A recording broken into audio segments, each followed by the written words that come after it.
Welcome creative new activity. আবারও একটা নতুন ভিডিও নিয়ে চলে এসেছি। আজকে তোমাদেরকে এই বোতল দিয়ে কিছু প্ল্যান্টার বানিয়ে দেখাবো।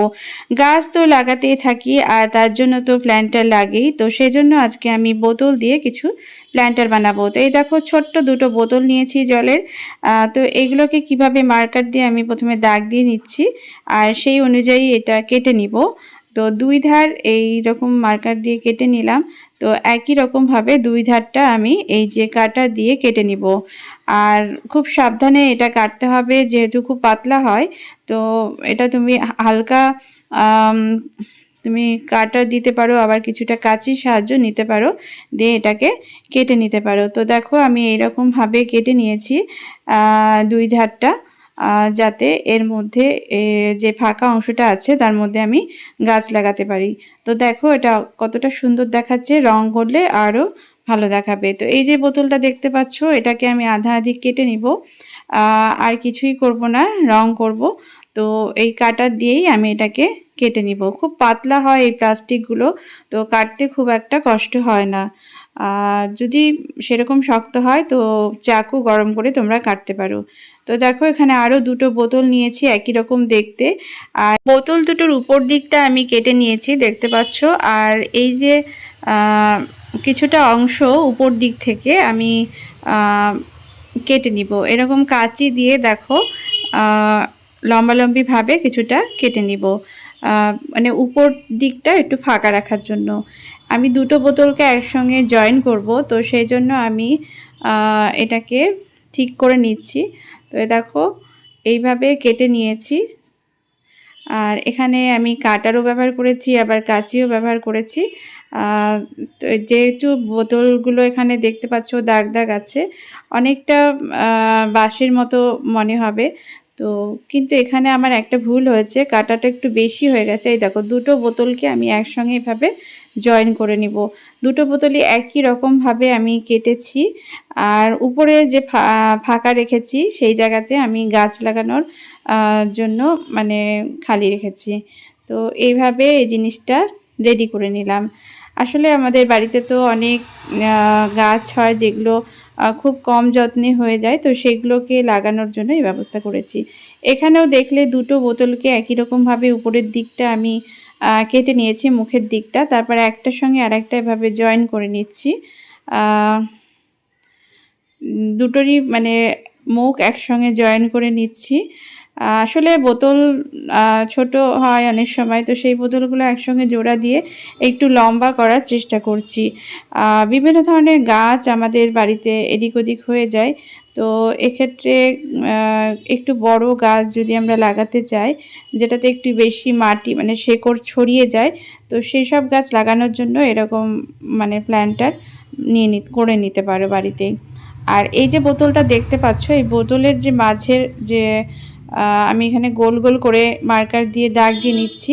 তারপর এখানে আমি এই বোতলটাকে চাকু গরম করতে দিয়েছি, একটা শিকও দিয়েছি, কারণ কিছু কিছু মানে বোতলে ফুটো করতে হয় নিচের দিকটা গাছ লাগানোর জন্য। তো এই দেখো চাকু গরম করে আমি এটাকে এরকম হালকা হাতে গোল করে কেটে নিচ্ছি। তো এই রকমভাবে একটু এবড়ো খেবড়ো হয়ে যাচ্ছে যেহেতু চাকু গরম থাকে। তো যাই হোক, খুব একটা মানে ভালো করারও দরকার নেই, এরকমভাবে আমি এটা কেটে নিলাম। তো সবগুলো আমার রেডি হয়ে গেল। আমি এখানে রং নিয়ে চলে এসেছি। তো এখানে এনামেল পেন্ট নিয়েছি, এশিয়ান পেন্টের। তো দেখো এখানে আমি ব্রাউন কালারটা ব্যবহার করছি। আর রংটা দেখবে উপরে একটু তেল তেল ভেসে থাকে, তো সেজন্য ভালো করে একটু গুলে নিলাম। আর তারপরে এই রঙগুলো আমি প্রত্যেকটা বোতলে করে নিব, যাতে জিনিসটা দেখতে একটু ভালো লাগে। তো এভাবে প্ল্যান্টারগুলোকে আমি রেডি করে নিব। প্রত্যেকটাতে আমি একই রকম কালার করব, কারণ এনামেল যে কালারটা আছে বারবার তো আর এটা থেকে ওটা করা মানে খুব মুশকিল হয়ে যায় বারবার ব্রাশ ধুয়ে। তো আমি এখানে যতগুলো যে মানে বোতল করব সবই কিন্তু একই রকম কালার করে নিচ্ছি। তো আরও যদি তোমরা ডিজাইন করতে চাও তো পরের দিকে এর মধ্যে ফেব্রিক কালার দিয়ে ডিজাইন করতে পারো। তো এই দেখো এই যে লম্বা মতো যে প্ল্যান্টারটা বানিয়েছি সেটাতেও আমি এই ব্রাউন কালারটা করে নিচ্ছি। তো এইভাবে আমি প্রত্যেকটাই রং করে নিয়েছি। রং করার পরে এগুলো যখন শুকিয়ে যায়, একদিন পুরো লাগে শুকাতে। তো তোমরা চেষ্টা যদি করো যে রাত্রেবেলা করে রাখতে বা আগের দিন করে রাখলে তারপর সেটাকে এমনভাবে রাখতে হবে যাতে মানে এগুলো মানে কোনো কিছুর সঙ্গে না লাগে, কারণ একটু চিপকে গেলে কিন্তু রঙগুলো ধরে যায়। তো রঙের ব্রাশ সবই তোমরা কিন্তু ধুয়ে নিবে তারপিন তেল দিয়ে। তো দেখো আমার প্রত্যেকটাতেই ব্রাউন কালার আমি করে নিয়েছি। আর এটা দেখো মুখটাকে আমি ফাঁকা করে দিয়েছি, যেহেতু গাছ লাগাবো শেকড়টা নিচের দিক দিয়ে চলে যাবে। তো এভাবে আমি এটা প্ল্যান্টারগুলো রেডি করেছি। তো এই দেখো প্রথমে যে এই প্ল্যান্টারটা নিয়েছি সেটা কিভাবে আমি ব্যবহার করছি সেটা একবার দেখো। আমি এখানে উল নিয়েছি, তো তোমাদের কাছে যদি পাটের দড়ি থাকে সেটাও ব্যবহার করতে পারো। আমার কাছে এখন ছিল না, তো আমি এটাকে এই উল দিয়ে এটাকে এই যে মুখের কাছটা এভাবে বেঁধে নিলাম। তারপরে দেখো উপরের দিকটা এইরকমভাবে আমি যতটা সুতো আমার লাগবে ততটা রেখে আমি এটাকে কেটে নিব। তো আমার এই প্ল্যান্টারটা রেডি হয়ে গেল। এটা হ্যাঙ্গিং প্ল্যান্টার বলতে পারো, খুব ছোট্টর মধ্যে। আর এটাও হ্যাঙ্গিং প্ল্যান্টার। তো আমি দুই দিকে ফুটো করে নিয়েছি, আগেই দেখালাম তোমাদেরকে। আগে একটা শিকের মতো ছিল গোল মতো, সেটা গরম করে আমি ফুটোটা করেছিলাম। তো এই দেখো দুই দিকে এভাবে আমি এই সুতোটা লাগিয়ে দিলাম মানে ঝোলানোর জন্য। তো এইদিকেও করে নিব। তো দেখো এইভাবে ঝোলানো যাবে। আমি এই যে মাঝখানে যে জয়েন্টটা করেছি সেটা বলা হয়নি, সেটা কিন্তু আমি স্টাপলার দিয়ে জয়েন্টটা করেছি। তোমরা এখানে যে তোমাদের বাড়িতে যদি এমসিল থাকে সেটা দিয়ে জোড়া দিতে পারো। তো দেখা যাক কতদিন টেকসই হয়। আর এই যে দেখো এখানেও আমি যে মুখটার কাছে ফুটো করে নিয়েছিলাম, আর এটা যে উল দিয়ে এরকম ঝোলানোর মতো করে নিলাম। তো দেখতে থাকো কিভাবে আমি প্ল্যান্টারগুলোকে ব্যবহার করেছি। এখানে আমি গাছটার নাম ঠিক আমার মনে নেই, তবে এগুলো খুব কম মাটিতে খুব সুন্দরভাবে হয়ে যায়। আর যত দিন বাড়বে তত দেখবে আস্তে আস্তে নিচের দিকে ঝুলে যাবে। তো এই দেখো আমার হ্যাঙ্গিং প্ল্যান্টার রেডি। তো আমার এই যে ব্যালকনির মধ্যে যে এই অংশটা আছে এখানে আমি ঝুলিয়ে দিয়েছি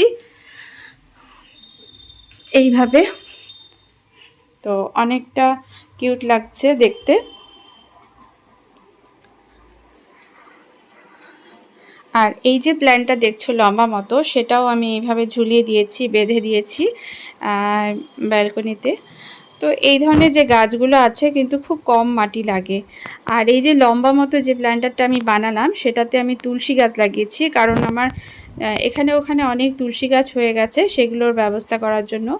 আর এই যে প্ল্যান্টারটা দেখছো সেটার মধ্যে আমি এই যে এই পাতাবাহারটা আমি লাগাবো, আমার ঠিক নামটা মনে পড়ছে না, যে ফুটোটার মধ্যে আমি এগুলোকে সুন্দরভাবে ঢুকিয়ে দেব।